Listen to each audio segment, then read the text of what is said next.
Hello everyone, my name is the airship, and today we will talk about Francesco Lana's aerial ship. I would consider this to be the first human attempt at making a craft lifted through something lighter than air. So it would be the first human-made airship, right? Well, sadly, no. It was never built because of economical reasons. The idea of this airship first appeared in 1670 in his publication called Prodromo that contained a good number of ideas and inventions of Francesco Lana. Later on, a publication called The Aerial Ship was printed in 1910 to be sent to the Aeronautical Society of Great Britain. This document is an extract of Prodromo and only discusses the aerial ship. It was edited by Herbert Thomas O'Brien, but it does remain identical to the original. Both documents can be found online, and you might even be able to buy or find a copy of Prodromo in a library. For the aerial ship, you can access it online for free through the US National Archives, and the original is in the Cornell University in Ithaca in the US. I highly recommend you to check the documents if you want to know more once I finish this video. But before we go more in details about the aerial ship, I do think it is fair that we first talk about his inventor, Francesco Lana de Terzi. He was born the 10th December 1631 in Brescia, a town in the north of Italy. Although some sources mention that he would be born on the 11th December, I don't really know. He was a Jesuit priest, mathematician, naturalist, and aeronautical pioneer.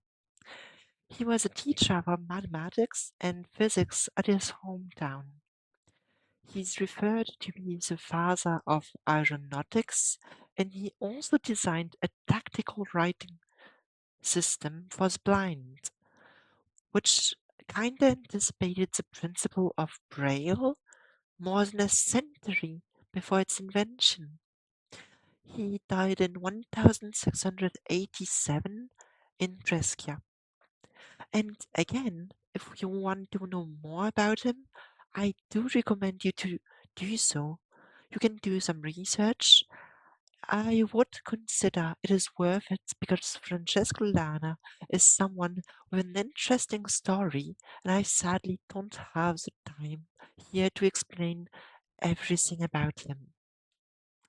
But now, the main point of this video, the aerial ship.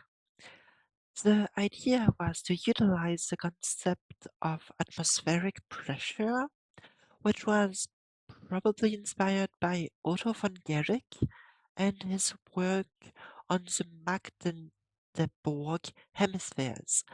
He demonstrated the atmospheric pressure by attaching two copper spheres to one another and creating a vacuum inside of them, making it really difficult to take them apart.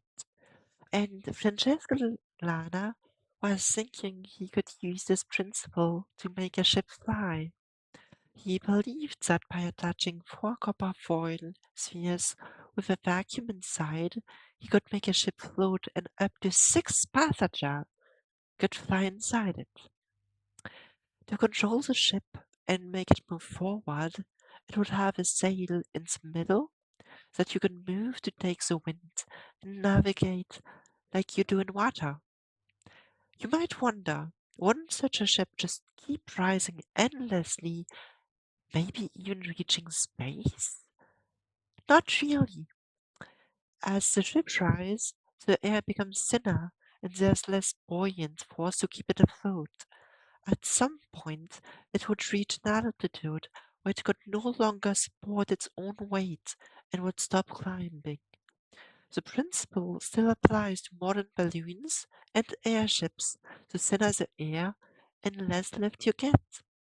And we can actually make it go down again by letting some air slowly go inside the vacuum, making them heavier and will slowly make the airship lose height. Uh, Now that I explained what the airship is, we can talk about some details. Uh, for those who don't know, a vacuum is when you remove everything, or at least as much as possible, from the inside of a container. This does include air, which led us with a container with absolutely nothing inside. Francesco Lana believed that if we remove a volume of air where the mass would be equal or above the mass of the container would be light enough so that it would begin to float. And he is right. This is the principle that air balloons and modern airship used to fly.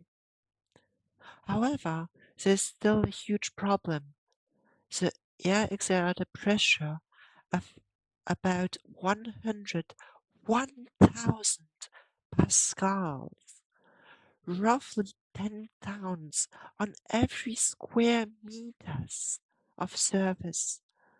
To give a better idea of how much that is, it's as if we constantly had the weight of 3 or 4 elephants on us. We don't get crushed only because our bodies push back with the same pressure. However, in a vacuum, we don't have any air inside, but we still have the pressure of the outside air, which means that we materials not strong enough, it would simply collapse.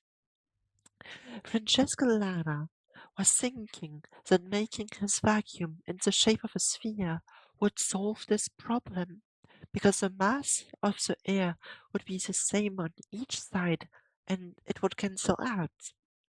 And it kinda works on small vacuums because the spherical shape does allow a better repetition.